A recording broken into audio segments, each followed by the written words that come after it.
சிந்து பைரவில சிந்து ஆறுமுகம் கல்யாணத்தை நிறுத்துறதுக்கு பல பேர் பல விதமா போராடிட்டு இருக்காங்க. இன்னைக்கு என்ன நடந்ததுன்னு பார்க்கலாம் வாங்க. நிச்சயதார்த்தத்துக்கு ரெடி ஆயிட்டு இருக்காங்க நம்ம சிந்து. அன்னபூர்ணி வாங்கிட்டு வந்த நகையெல்லாம் கொண்டு வந்து சிந்து கிட்ட காட்டுறாங்க. அதுக்கப்புறம் பைரவி கிட்ட இந்த நகையெல்லாம் சிந்துக்கு போட்டு விடுமா அப்படின்னு சொல்றாங்க. ஆனா பைரவி எனக்கு முக்கியமான கால் ஒண்ணு பேசணும் அப்படின்னு சொல்லிட்டு மொபைல் போன் எடுத்துட்டு வெளியே போயிடுறாங்க. அதுக்கப்புறம் சிந்துவோட அம்மா நானே போட்டு விடுறேன் கொடுங்க அப்படின்னு சொல்லிட்டு சிந்துக்கு எல்லா நகையையும் போட்டு விடுறாங்க. அவங்க அம்மாவும் அன்னபூர்ணியும் சேர்ந்து நகையெல்லாம் போட்டு விட்டதுக்கு அப்புறம் சிந்து ரொம்பவே அழகா இருக்காங்க. அதை பார்த்து என் மருமக இவ்வளவு அழகா இருக்கா அப்படின்னு அன்னபூர்ணி சொல்றாங்க. சிந்துவோட அப்பாவும் வந்து பார்த்துட்டு நிச்சயதார்த்தம் முடிஞ்சோன்னு மொதல் சுத்தி போடணும் அப்படின்னு சொல்றாரு. சிந்துக்கு தான் என்ன பண்றதுன்னே தெரியாம முழிச்சிட்டு இருக்காங்க. அதுக்கப்புறம் சிவா ஸ்னேகாவை கல்யாணத்துக்கு கூட்டிட்டு வராரு. வீட்டுல இருக்கிற எல்லாத்துக்கும் என் கூட ஒர்க் பண்றவங்க அப்படின்னு சொல்லி இன்ட்ரடியூஸும் பண்றாரு. சிவாவோட அம்மா கரெக்டா அங்க வந்துடுறாங்க. ஒரு நிமிஷம் உங்ககிட்ட தனியா பேசணும் அப்படின்னு சொல்லி சிவாவையும் ஸ்னேகாவையும் கூட்டிட்டு போறாங்க. உங்க கல்யாணத்தை பத்தி இன்னும் நான் வீட்டுல யார்கிட்டயுமே பேசல. ஆறுமுக கல்யாணம் முடியற வரைக்கும் இதை பத்தி நீங்க யார்கிட்டயும் சொல்லாதீங்க அப்படின்னு சொல்லிடுறாங்க. சிவாவும் ஸ்னேகாவும் கண்டிப்பா சொல்ல மாட்டோமா அப்படின்னு சொல்லிடுறாங்க. அதுக்கப்புறம் அவங்க அப்பா கூப்பிடுறாரு. சிவா உடனே அங்க போறாரு. ஏன்பா அந்த பொண்ணு உன்னோட ஃப்ரெண்டு மட்டும் தானே, வேற எதுவும் இல்ல அப்படின்னு கேக்குறாங்க. சிவா என்ன பதில் சொல்றதுன்னு தெரியாம முழிக்கிறாரு. அன்னபூர்ணி அப்ப சொல்றாங்க, அப்படி ஏதாவது ஒண்ணு இருந்தா சிவா என்கிட்ட தான் முதல்ல சொல்லுவான், என்கிட்ட சிவா எதையுமே மறைக்க மாட்டான் அப்படின்னு வேற சொல்றாங்க. சிவாக்கு என்ன பண்றதுன்னே தெரியல. மகா அதுக்கப்புறம் சாரதாவை பார்த்து பேசுறதுக்காக வராங்க. எப்படியோ சாரதா உன் பொண்ணை ஒரு நல்ல இடத்துக்கு கல்யாணம் பண்ணி தரப்போற அப்படின்னு ரொம்ப நல்லவங்க மாதிரி பேச ஆரம்பிக்கிறாங்க.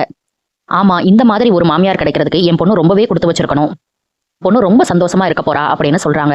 உடனே மகா, ஆமா சிந்துக்கு எந்த குறையும் இருக்காது, இந்த மாதிரி ஒரு மாமியார் கிடைப்பாங்களா, நகையெல்லாம் இப்பவே வாங்கி குவிக்கிறாங்க. ஆனா என்ன, ஆறுமுகத்தை நினைச்சாதான் கொஞ்சம் பயமா இருக்கு. அவன் ரொம்ப கோவக்காரன். ஊர்ல பல எதிரிங்க இருக்காங்க. திடீர்னு தனியா போகும்போது அவனை ஏதாவது பண்ணிட்டா அப்புறம் சிந்துவோட வாழ்க்கை என்ன ஆகுறது, அவனுக்கு எதுவும் ஆகக்கூடாதுன்னு டெய்லி வேண்டிக்கிட்டே இரு அப்படின்னு சொல்லிட்டு கிளம்பிடுறாங்க. என்னடா இவங்க இப்படி சொல்றாங்களே அப்படின்னு யோசிச்சுட்டே இருக்காங்க நம்ம சாரதா. மாப்பிள்ளை பொண்ணை மேடைக்கு கூட்டிட்டு வர சொல்றாங்க. ஆறுமுகத்தை சிவா கூட்டிட்டு வராரு. அதே மாதிரி சிந்துவை போய் அவங்க வீட்டுல இருக்கிற எல்லாருமே மேடைக்கு கூட்டிட்டு வராங்க. மேடையில வந்து எல்லாருக்கும் நமஸ்காரம் வச்சுட்டு உட்காடுறாங்க சிந்து. ஸ்னேகாவை அந்த இடத்துல பார்த்துட்டு சிந்துக்கு ரொம்பவே வருத்தமா இருக்கு, கொஞ்சம் பொறாமையாவும் இருக்கு. மேடையில அவங்க திரும்ப திரும்ப பார்த்துட்டு இருந்தது சிவாவை மட்டும்தான், வேற யாரையுமே அவங்க கண்ணு பார்க்கவே இல்லை. அதுவும் ஸ்னேகாவும் சிவாவும் ரொம்ப பக்கத்துல நிக்கிறத பார்த்து ரொம்பவே வருத்தப்படுறாங்க சிந்து. சிவாவும் என்ன பண்றதுனே தெரியாம என்ன ஆகுமோ, ஏதாவது பிரச்சனை ஆயிருமோ அப்படிங்கிற பயத்திலேயே நிக்கிறாரு.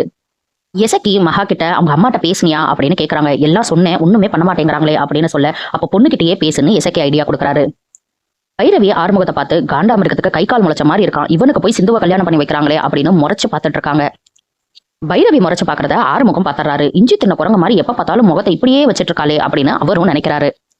எப்பவுமே சண்டை போட்டுட்டு இருக்க இந்த ரெண்டு பேருக்கு தான் கல்யாணம் நடக்க போகுது, ஆனா எப்படி நடக்க போகுதுங்கிறது தான் தெரியல.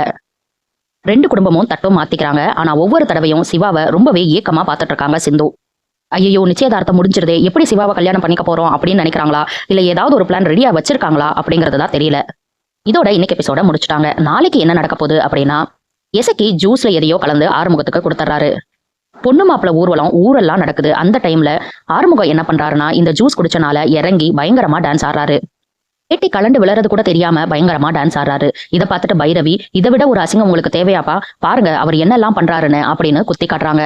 ஐயோ இவர் இப்படி எல்லாம் பண்றாரு அப்படின்னு சிந்துவும் ரொம்பவே ஒரு மாதிரி மூஞ்சிய வச்சுக்கிறாங்க. இவர் இப்படி டான்ஸ் ஆடுறதை பார்த்து அன்னபூர்ணி வந்து பலார்னு ஒரு அறையிறாங்க ஆறுமுகத்தை. சிந்து தனியா சிவாவை பார்த்து உனக்கும் திருமண நாள் வாழ்த்துக்கள் அப்படின்னு சொல்றாங்க. எனக்கு எதுக்குன்னு சிவா கேட்க, ஆமா நாளைக்கு உனக்கும் எனக்கும் தானே கல்யாணம் நடக்க போகுது அப்படின்னு சிந்து சொல்றாங்க. சிந்துக்கும் சிவாக்கும் எப்படி கல்யாணம் நடக்க போகுது, இல்ல ஆறுமுகத்தையே சிந்து கல்யாணம் பண்ணிப்பாங்களா அப்படிங்கறத நம்ம பொறுத்திருந்து பார்க்கலாம். அடுத்தடுத்து சிந்து பைரவில என்ன நடக்குதுன்னு தெரிஞ்சுக்க சப்ஸ்கிரைப் பண்ண மறந்துடாதீங்க.